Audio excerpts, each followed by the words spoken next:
Assalamualaikum anak-anak kelas 4. Hari ini Ibu akan memberikan pembelajaran subtema 3 Pelestarian Kekayaan Sumber Daya Alam di Indonesia.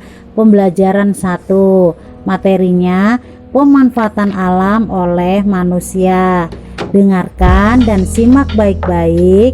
Setelah itu nanti kalian akan menjawab pertanyaan yang dikerjakan di buku tulis daring. Subtema 3 Pelestarian Kekayaan Sumber Daya Alam di Indonesia.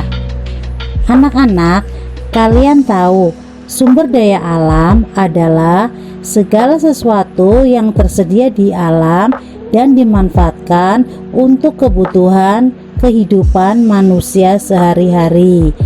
Bagaimana caranya supaya kita tahu bahwa lingkungan itu dapat berguna?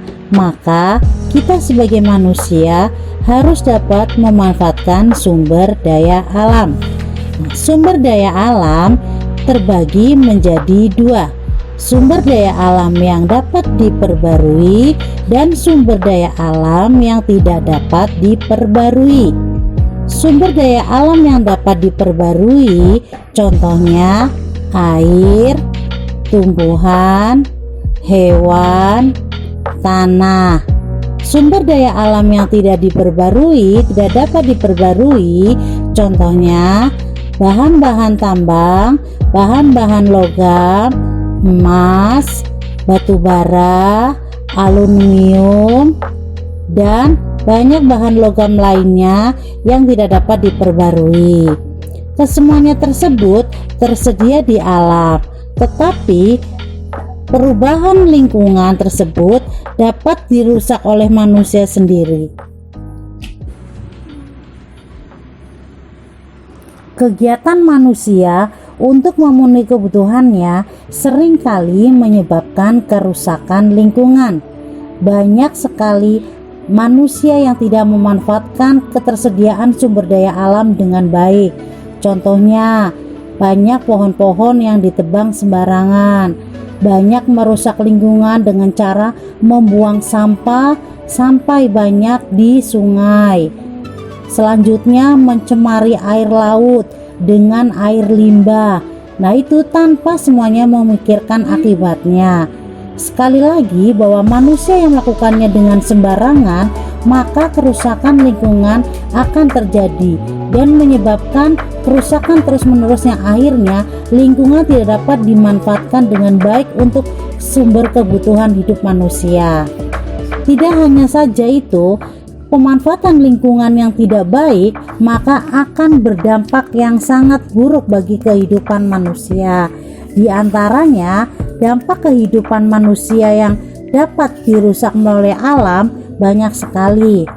Yang pertama, penebangan dan pembakaran hutan, penggunaan bahan-bahan kimia dan pestisida, eksploitasi sumber daya laut, perpindahan penduduk, penggunaan kendaraan bermotor, perburuan liar, perusakan terumbu karang. Nah, semua akan menjadi baik kalau manusia punya kesadaran dalam dirinya untuk berperilaku yang mencerminkan untuk menghemat, untuk menjaga lingkungannya, untuk menjaga keadaan alamnya dengan baik. Maka hal tersebut akan menyebabkan lingkungan dan manusia dapat bersahabat dan tumbuhlah sebuah kehidupan yang dinamis, yang teratur, dan akan terciptalah kebahagiaan dalam setiap manusia dengan lingkungan yang benar-benar dapat mencukupi kebutuhan hidupnya. Bagaimana caranya supaya lingkungan itu dapat digunakan dengan baik?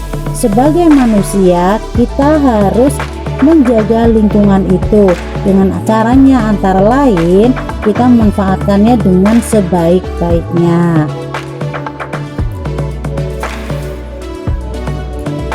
Manusia yang bijak adalah manusia yang bisa menjaga lingkungan. Pertanyaan untuk tema hari ini adalah: 1. Apa arti penting lingkungan? 2. kegiatan manusia apa saja yang bisa merusak ekosistem lingkungan? 3. Apa kewajiban manusia terhadap lingkungan? Kerjakan dengan baik dan sungguh-sungguh. Jaga kesehatan dan selalu berdoa supaya kita semuanya diberikan kemudahan, kesehatan, dan kelancaran.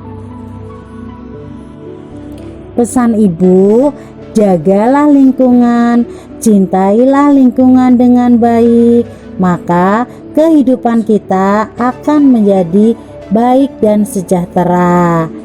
Cukup sekian, wabila taufiq wal hidayah. Wassalamualaikum warahmatullahi wabarakatuh.